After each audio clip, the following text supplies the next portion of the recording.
Dad's silent revenge. The morning my daughter-in-law told me I wasn't welcome at my own Christmas table, I was still holding my coffee mug. It'd been up since 5 a.m. prepping the turkey. The cranberry sauce was cooling on the counter I'd been cleaning for 29 years. And she looked at me calm as winter ice and said, "We didn't really plan this as your thing, Harold. Maybe you'd be more comfortable upstairs." That was my kitchen. My house, my name on the deed since 1995, I stood there holding that mug, the one my son Nelson made me in high school shop class, and for a moment I couldn't breathe, not because I was surprised. Deep down, I'd known this moment was coming for months. I just had wanted to see it. My name is Harold Pierce. I'm 61 years old, retired union electrician, been living in this house for almost 30 years now. Let me tell you how I got to that Christmas morning, because this story didn't start with Gloria's little announcement. It started 8 months earlier when my son called me from his apartment parking lot. Nelson's 32, got my late wife's brown eyes and her stubborn streak. He's an HVAC technician, good with his hands like his old man. Been married to Gloria for 3 years now. She's 31, works part-time selling real estate. Pretty girl, talks smooth, always dressed like she's going somewhere important. Margaret, my wife, passed 3 years ago, breast cancer. We fought it for 18 months, but it got her anyway. I was 58 when she died. After the funeral, people kept asking if I was going to sell the house, move somewhere smaller. Hell no, this place has everything I worked for. 3 bedrooms, 2 baths, garage with my workshop, backyard with the shed I built myself. Every room has memories painted into the walls. Margaret and I bought this place in 1995 when I was 32, she was 30. Nelson was 8 then, just a kid who loved helping me fix things around the house. We scraped together the down payment from my overtime at the electrical plant and her part-time job at the school district. Took us 20 years to pay it off, but we did it. Every payment on time, every repair with our own hands. The workshop in the garage was Margaret's idea. "You need a space, that's just yours," she said. So I built workbenches, organized my tools on pegboards, put up good lighting. My father's old toolbox sits in the corner, the red Craftsman he carried for 40 years before his back gave out. That workshop became my sanctuary. After work weekends, anytime I needed to think or just work with my hands. When Margaret got sick, that workshop kept me sane. While she was doing chemo, I'd go out there and build things. Birdhouses for the backyard, shelves for her books, a jewelry box for her birthday. The smell of wood shavings and WD-40, the weight of tools in my hands, it was the only place the fear couldn't reach me. After she died, I'd spend hours out there, not always working on anything specific, just being in the space we'd created together. Sometimes I'd write her letters, tell her about my day, about Nelson, about how quiet the house felt without her laugh echoing through it. So when Nelson called that Tuesday in March saying they needed help, money was tight, his company had some layoffs, I said yes before he finished talking. "Just for a few months, Dad," he said, "till we get back on our feet. We'll help with groceries, utilities, whatever you need." I believed him. His my boy. Of course I believed him. They moved in on a Saturday with a rental van, 2 cats, and more boxes than I expected. It cleaned out the big guest bedroom, the one with the east-facing window and attached bathroom. Washed the curtains, put fresh flowers on the dresser Margaret had refinished herself. Wanted them to feel welcome because that's what family does. Gloria seemed fine at first, polite, helpful around the house. She'd make coffee in the mornings, ask if I needed anything from the store. Even complimented my workshop when Nelson showed her around. "So organized," she said. "You must really know what you're doing." The first couple weeks were good, quiet, but good. Nelson and I would sit at the kitchen table in the mornings before Gloria woke up, drinking coffee and talking about work, about life. Reminded me of when he was a teenager and we'd have those slow weekend mornings before the day got loud. Gloria would come down around 9:30 and we'd all have breakfast together. She'd work at the dining room table on her laptop, making calls to clients, scheduling house showings. It seemed manageable, I thought. This is going to work out fine. Then April came and things started changing. Small things at first, so small I almost didn't notice. I came downstairs one morning and the throw pillows on my couch were different. Margaret had picked those pillows herself at a craft fair in Columbus, arranged them just the way she liked, green and burgundy with little tassels on the corners. Now they were stacked differently. 2 of them moved to the chair by the window. I stood there for a minute, looking at them, moved them back to where they belonged. Didn't say anything to anyone. Told myself it was nothing. Maybe Gloria had been cleaning and put them back wrong. Week later, I noticed something else. The picture in the hallway was gone. Small watercolor of a winter scene that my buddy Betty had painted for Margaret after the diagnosis. Simple thing, snow-covered barn, bare trees, but Margaret loved it. Said it reminded her of her grandmother's farm. Found it leaning against the wall in the coat closet, replaced by some abstract print I'd never seen. Gray and pink swirls that look like something from a hotel lobby. The kind of art that doesn't mean anything to anybody. I went upstairs and knocked on their bedroom door. Nelson answered, looking tired. Kid worked long days crawling around attics and basements, installing ductwork. Always came home exhausted. The painting in the hall, I said. Betty made that for your mother when she was sick. It stays up. He looked uncomfortable, glanced back toward the bedroom where I could hear Gloria moving around. Gloria thought it made the hallway feel dark. She got that new print at some shop downtown. She's trying to make the space feel more. More what? More like home. Home. As if it wasn't already my home. As if 30 years of Margaret and me building this place together didn't count for anything. Nelson, I said, keeping my voice level. I appreciate that she wants to feel comfortable here. But this is my house, and that painting means something to me. Put it back, he nodded, said he would. The new print stayed up for another week before Betty's watercolor quietly reappeared. But I could tell from the way Gloria looked at it when she walked past that this wasn't over. By May, Gloria had reorganized my kitchen cabinets. Came down one morning to make coffee and couldn't find my favorite mug, that shop class one Nelson made me when he was 16. Kid was so proud of that thing, brought it home wrapped in newspaper like it was made of gold. Found it shoved in the back of a high shelf behind a set of matching white mugs Gloria had bought. Plain white things that looked like they came from a restaurant supply store. It's more functional this way, she told me when I asked about it. The matching set looks cleaner and more organized. That old one was taking up a lot of space. I looked at her for a moment, really looked at her. She was standing there in my kitchen, in the house Margaret and I had built together, telling me my son's handmade gift was taking up too much space. My son made me that mug when he was 16, I said. She smiled in that way people smile when they think you're being unreasonable, but don't want to say so out loud. Of course, Harold. Whatever you prefer, but her tone said something different. Her tone said she was humoring an old man who couldn't let go of junk. I moved the mug back to the front of the cabinet. It stayed there exactly 2 days before it migrated to the back shelf again. This time, I didn't say anything, but I started paying attention, really paying attention. By June, she needed my workshop. Said her real estate business was growing, needed a proper office space where she could meet with clients. My workshop where I kept my tools, my workbench Margaret had given me for Christmas 1998, my father's red Craftsman toolbox in the corner. I was thinking that space would be perfect, she said. Good lighting, separate entrance through the garage. Very professional. I said no. First time I'd said it directly, without softening it with explanations or apologies. I completely understand, she said, still with that smile. No problem at all. 3 days later, I came home from the hardware store to find her laptop and printer set up on my workbench. My tools were shoved into plastic bins on the floor. Dad's toolbox pushed into the corner behind a stack of real estate flyers to make room for some fancy ergonomic office chair. She was on a phone call when I walked in, talking to a client about mortgage rates, held up one finger when she saw me, like I was interrupting her in my own workshop. I stood there for a minute, listening to her talk about interest rates and closing costs in the space where Id built Nelson's toy chest, where I'd made Margaret's jewelry box, where Id spent countless hours after her diagnosis just trying to keep my hands busy so my mind wouldn't break. When she hung up, I said, this needs to move. Oh, Harold, so sorry. I should have asked first. Nelson said it would be okay for just today. I had a client meeting that got moved up, and I needed somewhere professional looking for the video call, just for today, but the equipment stayed. Every day, another excuse. Important client. Last minute showing. Big deal closing. I went to Nelson. Found him in the kitchen after dinner. Reading something on his phone. Your wife's taken over my workshop, I said. He looked uncomfortable. She's under pressure with the business, Dad. It's just temporary.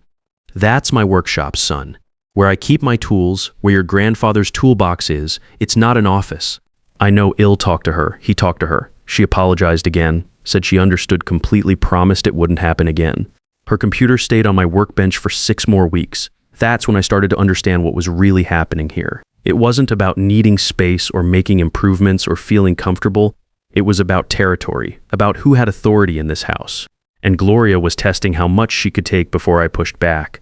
Every boundary she crossed that I didn't defend became the new normal.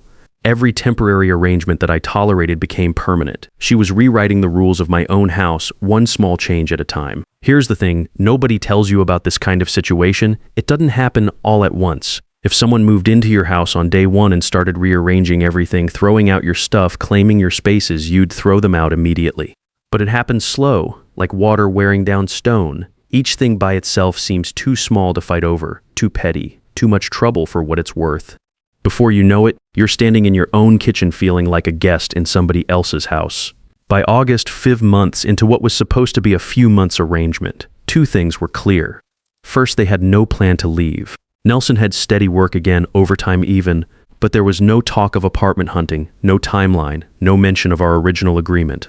Second, Gloria was treating the house like she owned it. She bought new kitchen towels without asking me, threw out the old ones Margaret had embroidered with little strawberries, replaced the soap dispensers in the bathroom with some fancy set that looked like it belonged in a hotel, started having conversations with my neighbor Pete about trimming the hedge between our yards, talking like she was the homeowner making decisions about property maintenance. And Nelson said nothing.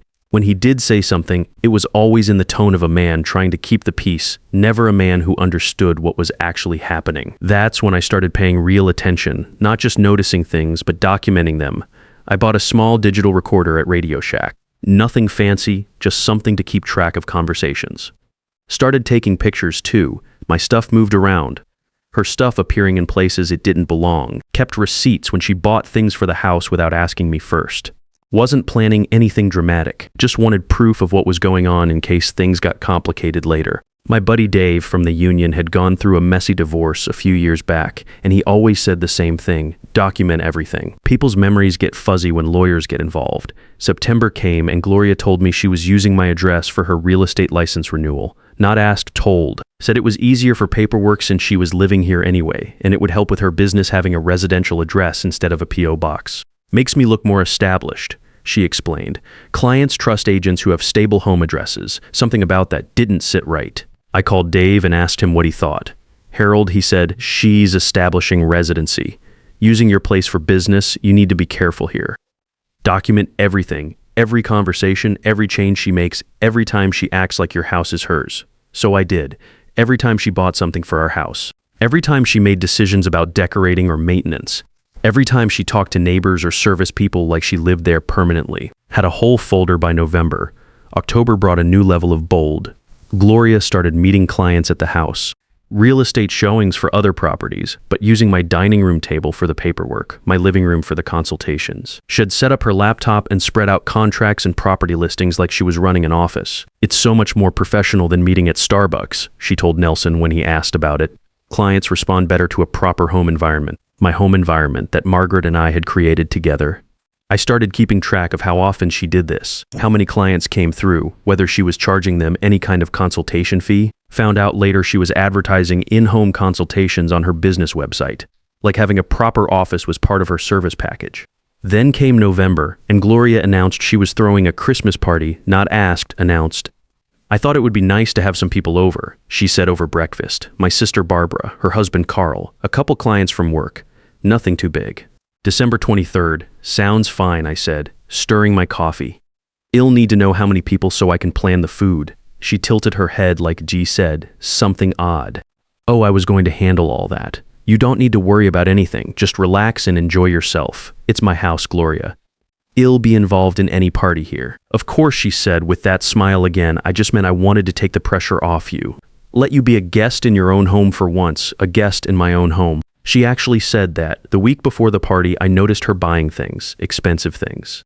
New tablecloth, fancy napkins, some kind of centerpiece arrangement that cost more than I used to spend on groceries for a week. All charged to a credit card, all for the party. December 22nd, I came downstairs to find my dining room completely rearranged. My good dining chairs, solid oak, bought them piece by piece over 20 years because we couldn't afford a whole set at once, were mixed with folding chairs from somewhere. The table was moved to the center of the room. My sideboard, where Margaret's china lived, was pushed against the far wall to make space. On the sideboard sat a line of white pillar candles in some modern arrangement that looked like it came from a catalog. My centerpiece, the wooden reindeer Margaret had carved our first Christmas after we bought the house, surrounded by pine branches I cut fresh from the backyard every year, was sitting on newspaper by the back door like trash waiting for pickup. I stood in my dining room doorway for a long moment looking at what she'd done. Then I picked up my reindeer, placed them back in the center of my table where they belonged, moved the white candles to the sideboard, and went to make coffee. Gloria came downstairs at 9:30. Walked into the dining room, walked back out, stood in the kitchen doorway with her arms crossed. I had that arranged a specific way, she said. I know I said not looking up from my coffee and I changed it back. My reindeer go on my table at Christmas. They always have. Her lips pressed together in a thin line. Harold, I spent a lot of time on that arrangement. It looked really elegant. I'm sure it did. But this is my house and those are my decorations. She went back upstairs without another word. I could hear her talking to Nelson, voice getting higher. Couldn't make out the words, but the tone was clear enough. Nelson found me in the kitchen an hour later. Looked tired in that particular way, had been looking for months. The fatigue of a man standing between two people he loves, not knowing how to stop doing it. Dad, he said. About the centerpiece. Nelson, I said, setting down my mug. I'm not having this conversation. Tomorrow's my Christmas party too in my house. My centerpiece stays. He nodded. Didn't push back. I took that as something, even if it wasn't enough. The guests arrived December 23rd at 6 p.m. Barbara and Carl seemed like decent people. Two women I didn't know, clients of Gloria's from her real estate business. Young, well-dressed, perfectly friendly in that professional way. I'd been cooking since 4:30 a.m. Turkey, 2 kinds of pie, cranberry sauce from scratch the way Margaret taught me. Set the table with the good plates, the blue and white ones Wed gotten as a wedding gift and saved for special occasions. Polished the silverware, put out cloth napkins Margaret had embroidered herself. I was still wearing my apron when Gloria came into the kitchen just before people arrived. She looked me over the apron with World's Best Dad printed on it that Nelson had given me years ago, the oven mitts, the reading glasses pushed up on my forehead, and something crossed her face that she didn't quite manage to hide. Harold, she said, voice calm and even like she was making a reasonable suggestion. We didn't really plan this as your thing. I thought you'd probably want to relax tonight. Maybe have a quiet evening upstairs, watch some TV. I can handle everything down here. There it was. In the house I'd owned for 29 years, at the table I'd set for every Christmas since Margaret died. After cooking for 4.5 hours, she told me I might be more comfortable upstairs. I want to tell you what I felt in that moment. Not the anger you might expect, that hot, immediate surge that makes you slam doors and raise your voice. Something colder, something very clear, like a door closing. And on the other side of that door was every excuse I'd made. Every time I'd kept quiet, every moment I'd said I'd prefer when I should have said, this is not happening. I took off my apron, folded it neat on the counter, but I didn't go upstairs. I walked into the dining room where the guests were settling in, and I pulled out the chair at the head of the table. My chair. The one I'd sat in for every Christmas dinner for 29 years. The one Margaret used to tease me about, calling it my throne, and I sat down. Gloria appeared in the doorway. Her expression was controlled, but I could see the tension in her jaw. Barbara, I said, turning to Gloria's sister. Good to see you again. How's that basement renovation coming along? Nelson mentioned you were redoing the whole thing. Barbara's face relaxed immediately. Finally finished, Harold. What a project. You wouldn't believe how long drywall takes when you're doing it yourself. And the conversation moved the way conversations do when someone redirects them with purpose. Carl started talking about their contractor troubles. One of Gloria's clients asked about the cranberry sauce because it smelled incredible. I answered every question, laughed at every appropriate moment, and played the host in my own house. Dinner was served. My turkey, my cranberry sauce, my pies. And I sat at the head of my table. After the guests left, after the dishes were done, I did them because it was my kitchen, and washing up after a good meal is one of the more peaceful things a man my age can do. I sat in the living room. Nelson came and sat across from me. Gloria stayed in the dining room, probably rearranging something. Dad, Nelson said, stopped, started again. I didn't know she said that to you. I know. I'm sorry, Nelson. I said, I need you to hear something, really hear it, not just manage it. This is my home. I've been patient and generous because I love you both, but I can't keep doing that if the space I'm making is being filled with disrespect. He was quiet for a long time. Outside, a car drove past with Christmas music playing. I know we've overstayed, he finally said. I think I've been avoiding dealing with it because he stopped. I don't know. It felt easier to stay here. Easier than what? Than figuring out what Gloria and I actually need to figure out. I looked at my son and understood something I hadn't let myself see before. The trouble between Nelson and Gloria wasn't just about my house. Something in their marriage was unresolved, and staying here had given them a way to avoid dealing with it. My space, my patience, my constant presence as something to navigate around, it had all functioned as a distraction from whatever they needed to work out between themselves. That wasn't something I could fix, and it wasn't something I should have to contain. I love you, I told him, always will, but I need you both to find your own place by February 1st. That gives you 5 weeks. I'll help however I can, look at listings with you. help with deposits if money's still tight. But February 1st is the date. He nodded, didn't argue. I think part of him was relieved. They moved out January 29th, 2 days ahead of schedule. Found a nice 2-bedroom apartment about 15 minutes away, complex with a pool and fitness center. When they drove off with the rental truck for the second time, I stood on my front porch and watched until they turned the corner. Then I went inside and put Betty's watercolor back in the hallway where it belonged. Moved my shop class mug to the front of the cabinet. Opened the door to my workshop and stood there for a moment, breathing in the smell of metal and wood and honest work. Got Dad's red toolbox back where it belonged. Put my tools back on the pegboard in proper order. Sat down at my workbench and started planning a project I'd been thinking about: new shelving for the garage, something to organize my fishing gear properly. Nelson calls twice a week now. We talk longer than we used to, and better. Without the strange tension that had built up between us, there's more room for real conversation. He told me last week that he and Gloria started seeing a marriage counselor, which takes courage. I didn't press for details. That's their life to work out. Gloria texted me in February. Short message saying she knew things had been difficult and she was sorry for her part in it. I texted back and thanked her. Meant it. I hope she figures out what she needs, just can't be in my house. If there's something I want to leave you with, whoever you are, whatever version of this you might be living, it's this: the moment you let someone redefine your boundaries without speaking up isn't when they take something from you. That moment comes earlier, and it's always smaller than you expect. A picture moved, a conversation redirected, a space claimed without asking.